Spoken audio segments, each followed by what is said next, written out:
அகிலம் டிவி நேயர்களுக்கு வணக்கம். இன்றைய நாளுக்கான காலை நேர பிரதான செய்திகள். விரிவான செய்திகளுக்குள் செல்லும் முன்னதாக முதலில் இன்றைய தலைப்புச் செய்திகள். ஜாலில் ஐஸ் போதைப் பொருளுடன் இருவர் கைது. கைவிடப்பட்டிருந்த நிலையில் குண்டு துளைக்காத கார் மீட்பு. பிறந்து 13 நாட்களேயான ஆண் குழந்தை உயிரிழப்பு. யாழில் நள்ளிரவில் சுற்றி வளைக்கப்பட்ட வீடு பின்னணியில் முக்கிய புள்ளி. லொகபெட்டியின் பணத்தை கையாண்ட பூசாரிக்கு விளக்க மறியல். நைஜீரியாவில் கோர விபத்து, லொரி வெடித்து 40 பேருக்கும் மேற்பட்டோர் பலி. யாழ் நாவாந்துறையில் மின்சாரம் தாக்கி ஒருவர் பலி. பிரான்சில் இருந்து யாழ்ப்பாணத்திற்கு சைக்கிளில் வந்த ஈழத்தமிழர். தொடர்பென விரிவான செய்திகள். யாழ் மாவட்ட சிரேஷ்ட போலீஸ் அத்தியட்சகருக்கு கீழ் இயங்கும் யாழ் மாவட்ட போலீஸ் புலனாய்வினருக்கு கிடைத்த தகவலின் அடிப்படையில் குற்றத்தடுப்பு பிரிவினரால் மேற்கொள்ளப்பட்ட சுற்றி வளைப்பின் போது 20 கிராம் ஐஸ் போதைப் பொருள் கைப்பற்றப்பட்டுள்ளது. இந்நிலையில் குறித்த போதைப் பொருளுடன் 2 சந்தேக நபர்கள் கைது செய்யப்பட்டுள்ளனர். இவர்கள் 25, 23 வயதை சேர்ந்தவர்கள் எனவும் ஒருவர் வன்முறை கும்பல்களுடன் தொடர்புடையவர் எனவும் அவரிடமிருந்து ஒரு வாளும் கைப்பற்றப்பட்டுள்ளது. மேலதிக விசாரணைகளை யாழ் போலீஸ் நிலையத்தின் குற்றத்தடுப்பு பிரிவினரால் மேற்கொள்ளப்பட்டு வருகின்றது. கொழும்பு நுகேகொட பகுதியில் உள்ள கராஜ் ஒன்றில் கைவிடப்பட்டிருந்த குண்டு துளைக்காத கார் ஒன்றை மேல் மாகாண குற்றப்பிரிவினர் மீட்டுள்ளனர். இது 2008ஆம் ஆண்டில் இலங்கைக்கு இறக்குமதி செய்யப்பட்ட ஜெர்மன் தயாரிப்பான பென்ஸ் ரக கார் என தெரிவிக்கப்பட்டுள்ளது. இலக்க தகடு இல்லாத இந்த கார் அதிக எடை காரணமாக சந்தேகிக்கப்பட்டு சோதனை செய்யப்பட்டது. விசாரணையில் இது 2008ஆம் ஆண்டு இந்திய உயர்ஸ்தானிகரத்தால் இறக்குமதி செய்யப்பட்டமை தெரிய வந்துள்ளது. குறித்த கார் போலீசாரின் பொறுப்பில் எடுக்கப்பட்டுள்ளதுடன் இந்திய உயர்ஸ்தானிகரிடத்திடம் அறிக்கை கோரப்பட்டுள்ளது. இந்த கார் குற்றச் செயல்களுக்கு பயன்படுத்தப்பட்டதா என்பது குறித்து பல கோணங்களில் விசாரணைகள் ஆரம்பிக்கப்பட்டுள்ளன. யாழில் பிறந்து 13 நாட்களேயான ஆண் குழந்தை ஒன்று பரிதாபகரமாக உயிரிழந்துள்ளது. அல்வாய் வடக்கு பகுதியை சேர்ந்த பரந்தாமன் நிருஜா என்ற தம்பதிகளின் குழந்தையே இவ்வாறு உயிரிழந்துள்ளது.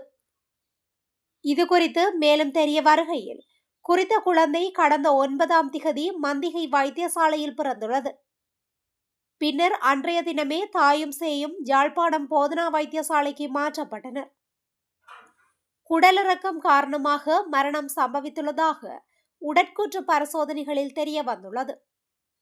குழந்தையின் சடலம் மீதான மரண விசாரணைகளை திடீர் மரண விசாரணை அதிகாரி நமசிவாயம் பிரேம்குமார் மேற்கொண்டார். யாழில் இளைஞர்களை வன்முறைக்கு தூண்டும் வகையில் செயற்பட்ட நபரொருவரின் வீடு போலீஸ் மற்றும் விசேட அதிரடி படையினரால் சுற்றி வளைக்கப்பட்ட நிலையில் இருவர் நேற்றைய தினம் அதிரடியாக கைது செய்யப்பட்டனர். யாழ்ப்பாணம் முலவை சந்தி அருகிலுள்ள வீடொன்றிலேயே இந்த சுற்றி வளைப்பு நடத்தப்பட்டுள்ளது. யாழ் போலீஸ் நிலையத்திற்கு உட்பட்ட பகுதியில் வசிக்கும் இளைஞனொருவரின் பிறந்த தினத்தை முன்னிட்டு பெருமளவான இளைஞர்கள் ஒன்று கூடி பெருமெடுப்பில் பிறந்த நாள் கொண்டாட்டங்கள் முன்னெடுக்கப்பட்டன. குறித்த சம்பவம் தொடர்பில் பல்வேறு தரப்பினரும் தமது அதிருப்தியை வெளியிட்டிருந்த நிலையில் சம்பவம் தொடர்பில் விசாரணைகளை முன்னெடுக்க வேண்டும் என நாடாளுமன்ற உறுப்பினர் இளங்குமரன் பகிரங்கமாக கோரிக்கையொன்றையும் விடுத்திருந்தார். இந்நிலையில் குறித்த பகுதியில் தவறான நடவடிக்கை இடம்பெற்றதாக தமக்கு தகவல் கிடைத்ததாக போலீசார் குறிப்பிட்டுள்ளனர். எனினும் முன்னதாக குறித்த கொண்டாட்டங்கள் குறித்து பல தரப்பினரும் தமது அதிருப்தியினை வெளியிடப்பட்டிருந்தமை குறிப்பிடத்தக்கது. கிளப் வசந்த படுகொலை தொடர்பில் கைது செய்யப்பட்டு விளக்கமறியலில் வைக்கப்பட்டுள்ள பாதாள உலக கும்பலை சேர்ந்த லொகபெட்டி என்பவருக்கு சொந்தமான பணத்தை கையாண்டு வந்த தேவாலய பூசாரியை எதிர்வரும் 24ஆம் திகதி வரை விளக்கமறியலில் வைக்குமாறு கொழும்பு நீதவான் நீதிமன்றம் உத்தரவிட்டுள்ளது. கிளப் வசந்த என்று அழைக்கப்படும் சுரேந்திர வசந்த பெரேரோ என்பவர் கடந்த 2024ஆம் ஆண்டு ஜூலை மாதம் 8ஆம் திகதி அத்ருகிரிய பிரதேசத்தில் வைத்து சுட்டு கொலை செய்யப்பட்ட சம்பவம் தொடர்பில் லொக்குபெட்டி என்பவர் போலீசாரால் வைத்து கைது செய்யப்பட்டதை அடுத்து நாட்டுக்கு அழைத்து வரப்பட்டு விளக்கமறியலில் வைக்கப்பட்டுள்ளார். குற்றப்புலனாய்வு பிரிவின் சட்டவிரோத சொத்து விசாரணை பிரிவினரால் மேற்கொள்ளப்பட்டு வரும் விசாரணைகளின் அடிப்படையில் சந்தேக நபரான தேவாலய பூசாரி இம்மாதம் 16ஆம் திகதி கைது செய்யப்பட்டார். தேவாலய பூசாரியின் வங்கிக் கணக்கில் 33 கோடி ரூபாவுக்கும் அதிகமான பணம் வைப்பிலிடப்பட்டுள்ளது என்றும் அந்த பணம் லொகுபெட்டிக்கு சொந்தமானது என்றும் போலீஸ் விசாரணையில் தெரிய வந்துள்ளது. இதனை அடுத்து தேவாலய பூசாரி கொழும்பு நீதவான் நீதிமன்றத்தில் முன்னிலைப்படுத்தப்பட்ட பின்னர் 7 நாட்கள் போலீஸ் தடுப்பு காவலில் வைக்கப்பட்டிருந்த நிலையில் தற்போது விளக்கமறியலில் வைக்கப்பட்டுள்ளமை குறிப்பிடத்தக்கது. நைஜீரியாவின் மத்திய நஜர் மாநிலத்தில் பெட்ரோல் லொரியொன்று விபத்துக்குள்ளானதில் குறைந்தது 42 பேர் கொல்லப்பட்டுள்ளதாக சர்வதேச ஊடகங்கள் செய்தி வெளியிட்டுள்ளன. பல்வேறு அளவிலான காயங்களுடன் மேலும் 52 பேர் தற்போது மருத்துவமனையில் சிகிச்சை பெற்று வருவதாக நைஜர் மாநில அவசர சேவை தலைவர் அப்துல்லாஹி பாபா அரா தெரிவித்துள்ளார். நைஜர் மாகாணத்தின் ஹட்சா பகுதியில் உள்ள வீதியில் சென்று கொண்டிருந்த போது எதிர்பாராத விதமாக சாரதியின் கட்டுப்பாட்டை இழந்த லொரி வீதியில் கவிழ்ந்து விபத்தில் சிக்கியது. இதனால் டேங்கர் லொரியில் இருந்த பெட்ரோல் கசிந்து வெளியேறியது. அப்போது ஏற்பட்ட தீ விபத்தில் லொரி வெடித்து சிதறியுள்ளது. இந்த சம்பவத்தில் வீதியின் அருகே நின்று கொண்டிருந்தவர்கள், வாகனங்களில் பயணித்தவர்கள் என 42 பேர் பரிதாபகரமாக உயிரிழந்துள்ளனர். கடந்த ஆண்டு அக்டோபரில் வடமேற்கு நைஜீரியாவின் ஜிகாவா மாநிலத்தில் எரிபொருள் லொரி வெடித்ததில் 153 பேர் இறந்திருந்தமை குறிப்பிடத்தக்கது. யாழ்ப்பாணம் நாவாந்துறையில் மின்சாரம் தாக்கி ஆணொருவர் உயிரிழந்துள்ளார். குறித்த சம்பவமானது நேற்றைய தினம் இடம்பெற்றுள்ளது. அதே பகுதியை சேர்ந்த புவனேந்திரன் தேவபாலன் என்பவரே இவ்வாறு உயிரிழந்துள்ளார். இதுகுறித்து மேலும் தெரிய வருகையில் இவருக்கு பிறப்பிலேயே கைகால்கள் என்பன செயற்பாடுகளற்று காணப்படுகின்றது. இன்று காலை 10 மணியளவில் தனது வாயினால் மின்சார ஆளி குழாயினுள் மின் இணைப்புக்காக வயரினை சொருக முயற்படும் போது அவர் மீது மின்சாரம் தாக்கியதில் சம்பவ இடத்திலேயே உயிரிழந்தார். அவரது சடலம் மீதான மரண விசாரணைகளை திடீர் மரண விசாரணை அதிகாரி நமசிவாயம் பிரேம்குமார் மேற்கொண்டார்.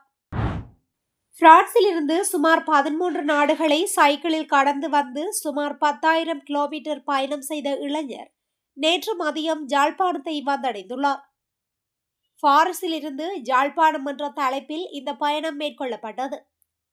பிரான்சில் வசிக்கும் நல்லூரை சேர்ந்த 28 வயது இளைஞன் சூரன் என்பவரால் இந்த பயணம் மேற்கொள்ளப்பட்டது. யாழ்ப்பாணம் வந்தடைந்த பிரான்ஸ் வாழ் இளைஞனுக்கு வரவேற்பு அளிக்கப்பட்டது. தனது பயணம் குறித்து ஊடகங்களிடம் பேசிய அவர், கடந்த செப்டம்பர் 1ஆம் திகதி அன்று பாரிஸிலிருந்து இந்த பயணத்தை ஆரம்பித்தேன்.